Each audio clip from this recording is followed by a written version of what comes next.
Independent National Electoral Commission (INEC) fixes November the 6th for Anambra governorship election. Nigeria Center for Disease Control (NCDC) records 1,386 new cases of coronavirus.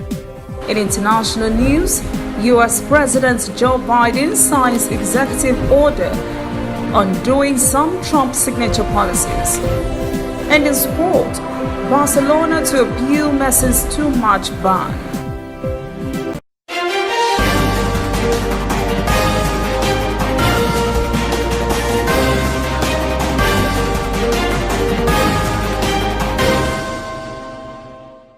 This is ANN News.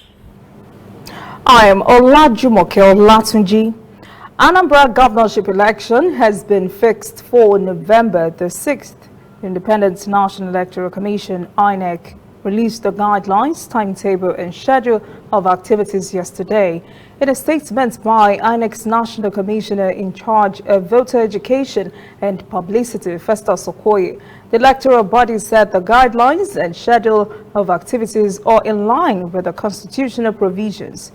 Okoye says the election into the office of a state governor should hold not earlier than 150 days and not later than 30 days before the expiration of the term of office of the last holder of the office. The Commission has also advised that the primaries be rancor-free and should guarantee a level playing field for all aspirants.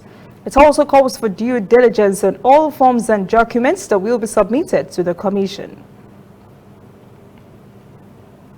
The Federal Executive Council has approved the Harmonized Retirement Age for Teachers Bill 2021, which adjusts the teachers' retirement age from 60 to 65.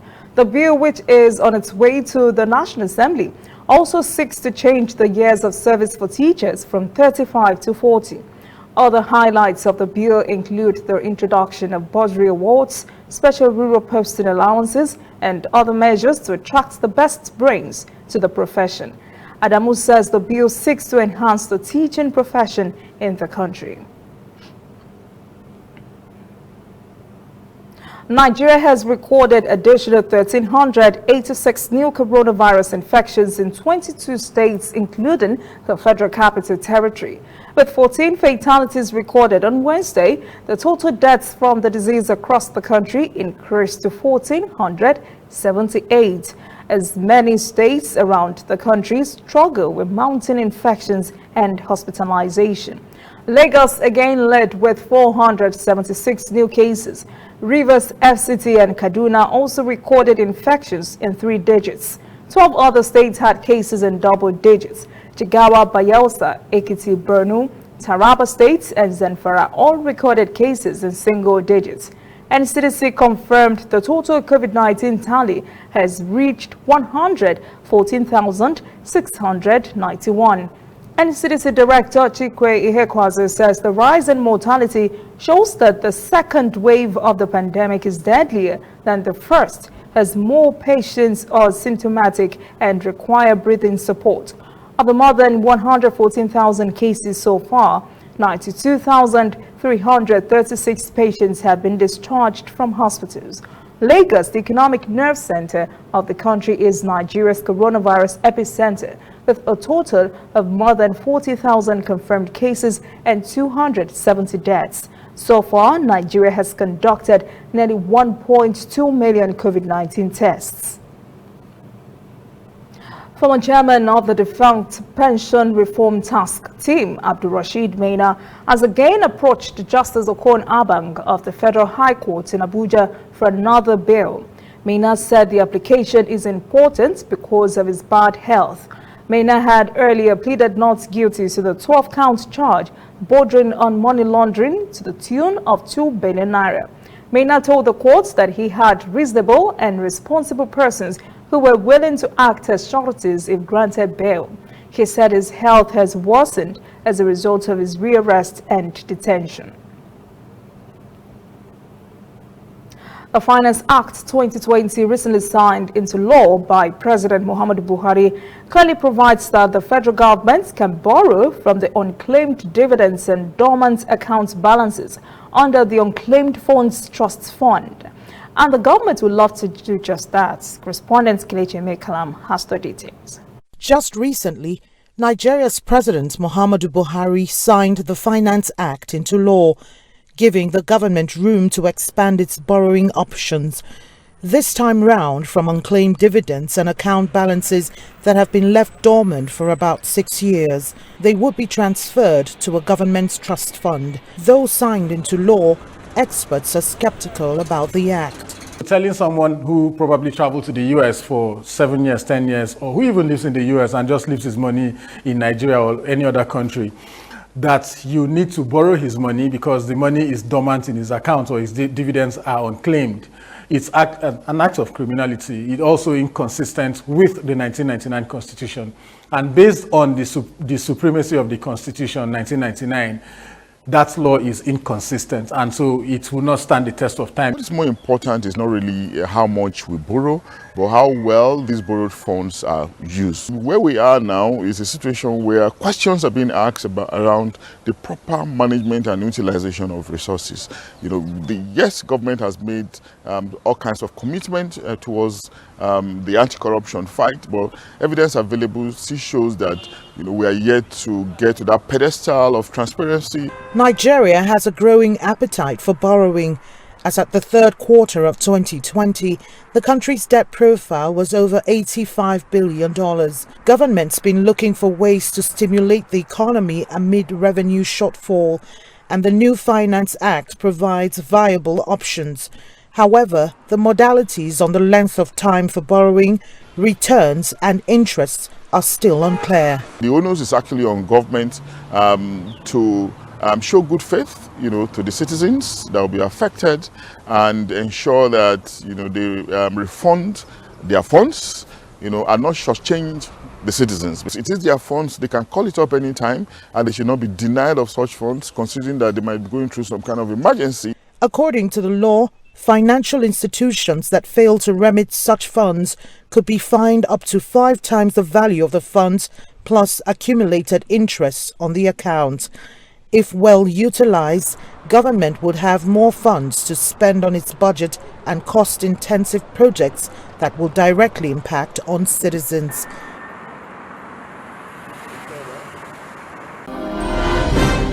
Coming up, African news.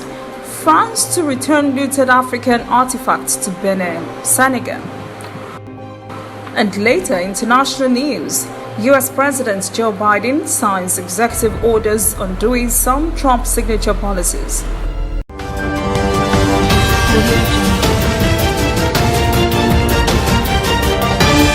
You are watching ANN. Susu is fine. No, she's not crying, but we are watching cartoon. Ask grandma, I'm the one that used to take care of Yabo that time. Take your time.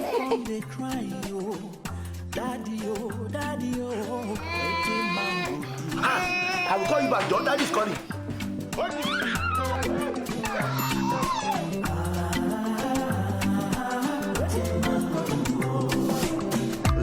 Explore without limits. Turn it up on MTN, the reliable data network.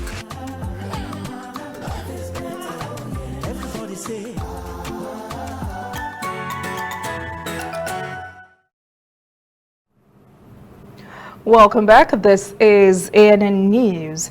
Since the recent conflict in Ethiopia's Tigray region, life has not been the same. Thousands have fled to neighboring Sudan, creating a refugee problem there. Now, the Agency for Refugees and Returnees Affairs says the region is in dire need of food aid. Correspondent Girum Chala reports. Many aid organizations, including those which belong to the UN, said there is an urgent need for food assistance in Tigray regional state. The Ethiopian government said it is delivering assistance to the most vulnerable daily. The country's Agency for Refugees and Returnees says it's also working to bring back citizens in Sudanese camps. We are working day and night to ensure their safe return to their home.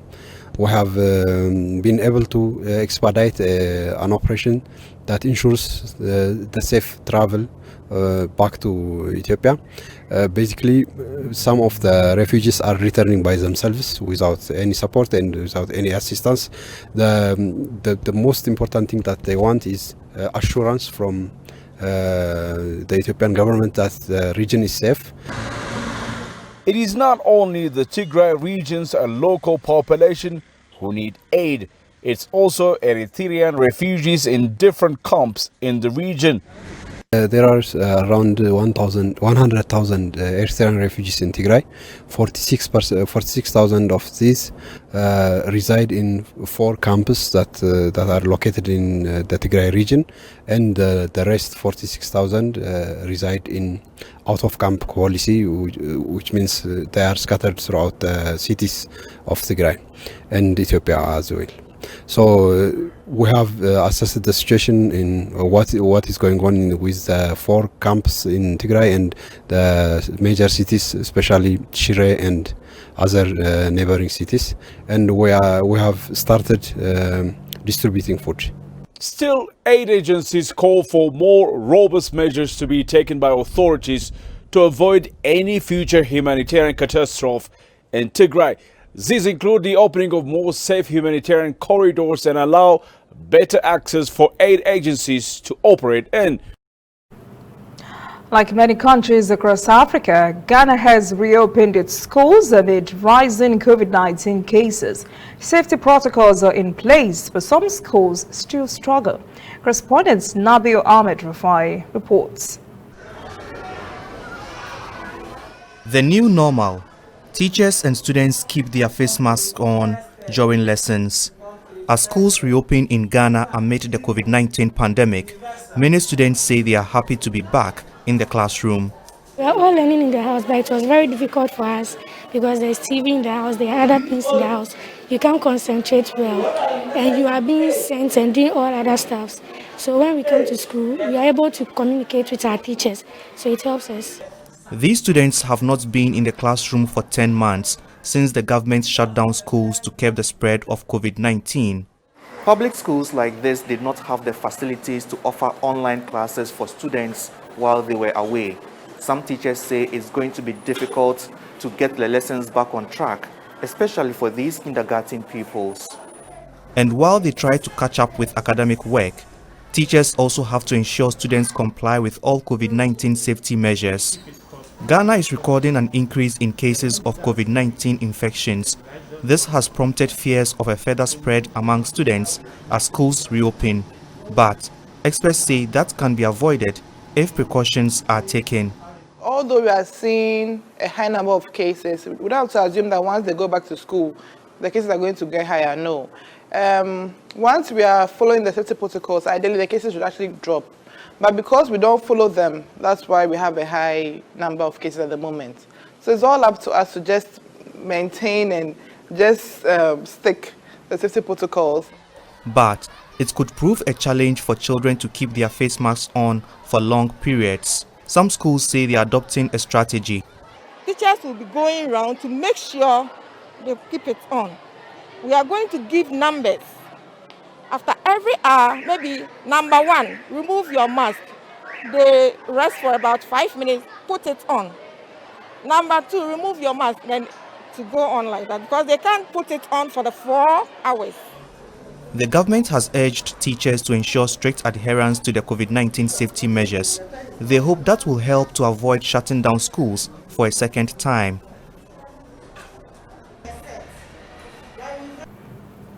France is having a change of heart and is planning to return looted African artifacts to the Republic of Benin and Senegal. Some of the artifacts were looted way back in 1892. Although it is a good start, the continent's governments believe more would be returned. A majority of members of the French National Assembly voted in favor of the decision to return looted artifacts back to their countries of origin. The move will see Benin reportedly receive a throne taken in 1892 from the palace of Behanzin, the last king of Dahomey. Senegal will also receive a sword belonging to a 19th century sheikh returned to the country. The two unique items are currently guarded at the Museum of Black Civilizations in Dakar. Slavery and colonization have been extremely painful elements of African history. We cannot sum up our history with these two elements. I think it's important to recover the objects that seem to be most important and symbolic to our heritage. At the same time, we must not forget other objects that are scattered around Europe, which are ambassadors of the different African cultures. Colonization was a crime against humanity. It's a crime that can be expiated, it can be forgiven, it can be punished, but it remains above all a crime against humanity. In November 2017, the French President Emmanuel Macron promised to return African artifacts in French museums to their countries of origin. This was on either a temporary or permanent basis and within a 5-year time frame. The battle to get Europe to return thousands of items stolen from Africa during colonialism is not an easy one. But many African governments are still hopeful they will succeed in retrieving all artifacts in the near future. When we return, international news. U.S. President Joe Biden signs executive orders undoing some Trump signature policies. And later, sport. Barcelona to appeal Messi's too-much ban.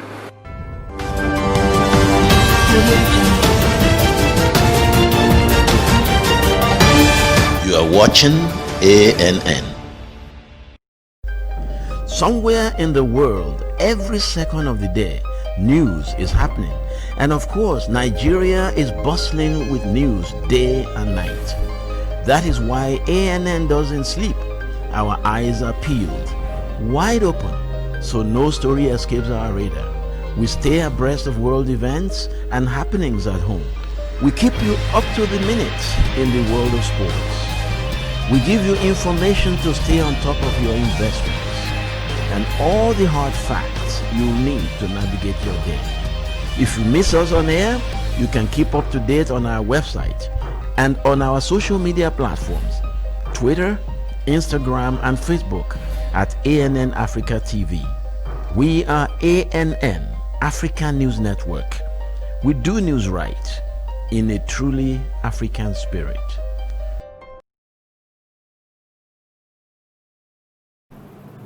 Welcome back. This is ANN News. Joseph Biden Jr., now the 46th President of the United States after being sworn in on Wednesday, has promised to move the country forward in the path of unity. In his inaugural address, number 46 said democracy has prevailed. As he addressed the sober, no surprises inaugural event, Biden called on Americans to put aside the bitter divisions that have deepened over the past 4 years. On his first day as president, Biden signed 17 executive orders dismantling Trump's era policies. The action sweeps aside Trump's pandemic response, reversed his environmental agenda, and tore down his anti-immigration policies, especially against Nigerians. Biden placed his hand on a 5-inch thick Bible that has been in his family for 128 years as he took the 35-word oath of office that was administered by Chief Justice John Roberts. Vice President Kamala Harris also jumped into action within an hour of being sworn in. She returned to Capitol Hill to administer the oath of office to newly elected Democratic senators, including the 2 from Georgia. Harris has made history as the first woman, the first African-American, and the first person of South Asian descent to be elected vice president. She is now the highest-ranking woman in U.S. history. In that rush of executive orders, the United States has rejoined the Paris Climate Accord, and the United Nations Secretary General Antonio Guterres wasted no time welcoming the U.S. back into the 2015 Paris Agreement on climate change. Former President Donald Trump had withdrawn the country from the Global Pact last November. Guterres warned in his statements there is still a very long way to go as the climate crisis continues to worsen, with time running out to limit temperature rises to no more than 1.5 degrees Celsius and to build more climate-resilient societies. Executive Director of the United Nations Environmental Programme, also expressed on Twitter a warm welcome back for the U.S. re-entry into the agreement. Just about every country in the world has agreed to the Paris Climate Accord in 2015 after lengthy negotiations. The agreement aims to tackle climate change by cutting greenhouse gas emissions and sets a worldwide target of limiting the rise in average global temperatures no higher than 2 degrees Celsius above pre-industrial levels. Italy's medical authorities are taking every step to ensure the country does not return to the very grave pandemic situation of a few months ago. Now, frontline workers are expressing hope in the new vaccination policy that would cover them as they work to ensure others live. Correspondent Hermione Kitson reports from Rome. As a cardiologist, Dr. Eleanor Incas has had a career full of critical moments, but it's her experience with COVID-19 which has left the mother of two with emotional scars. Psychologically, it was difficult to confront the hours that never passed, the symptoms and the solitude, not being able to hug my daughters. The 45-year-old tested positive for the virus in both the first and second wave of infection. She was never hospitalized, making her one of the lucky ones. Since the beginning of the pandemic, 285 doctors have lost their lives. We continue to, unfortunately, lose colleagues along the way. Both in the first and the second phase, the number of deaths among medical workers is seriously high. The virus has had a devastating impact on us all. There have been moments of extreme stress, emotionally and physically. Now doctors are among the first to be protected in Italy's vaccine campaign. Since the end of December, more than 720,000 Italians have received it. It is of fundamental importance to know that we have an armour against this illness in a period of uncertainty and fear, but still the necessity for us to work many hours a day. In addition to Pfizer-BioNTech, Italy will soon administer the Moderna vaccine. While the vaccine offers a light at the end of the tunnel, Italy is still very much in emergency mode. Despite a lockdown over the holiday period, the infection rate accelerated and the death toll soared. On Monday, 12,500 new cases were reported and 448 deaths. Doctors say it will take months to see the full impact of the vaccines. We should see the positive effects after the summer. Our hope is the gradual reduction of the contagion rate, which is the main aim. Some lockdown restrictions remain and there is still a national curfew from 10 p.m. The government will announce a new emergency decree by the end of the week. I want to convey a message of strength and courage. It's normal to be fearful, but victory over the virus is possible without panic. We're in good hands. A message of hope for those on the front line who continue to risk their lives to save others.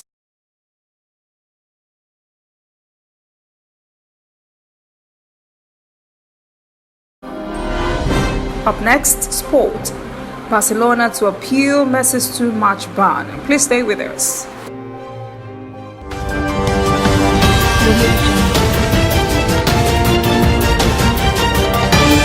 You are watching ANN. We are on the road every day, canvassing throughout Africa for news you really need. We follow the story everywhere, from every corner of Nigeria to the wide African expanse. We bring you what's making headlines. We connect you with news you can use. ANN, African News Network, in a truly African spirit. Welcome back. This is ANN News. In sport, Arsenal defender Socrates Paulus has left the club after agreeing to terminate his contract with the club. The 32-year-old defender has not made a Premier League appearance since March last year and has not featured in a match-day squad in any competition in 2020-2021. Socrates is now free to speak to other clubs. Sevilla, Real Betis have all shown interest. He describes his time at Arsenal as one of the best of his career. Socrates, whose deal had been due to expire at the end of the season, joined Arsenal from Borussia Dortmund in July 2018. He has made 69 appearances in all competitions for the Gunners. Barca is ready to appeal Messi's two-match ban. The club has sent in video footage as proof it was not violent conduct, but that Messi was pushing Villalibre out of the way instead of hitting him on the face. The Catalan Giants also said it was Messi's first red card in 753 matches for the club. They say that proves he's not that type of player. That is the end of news this evening. Thank you for joining us. For details on these and other breaking stories, visit our website, annafrica.news. Conversation continues on our social media platforms, Twitter, Instagram, and Facebook at ANN Africa TV. I am Olajumoke Olatunji. Have a pleasant evening.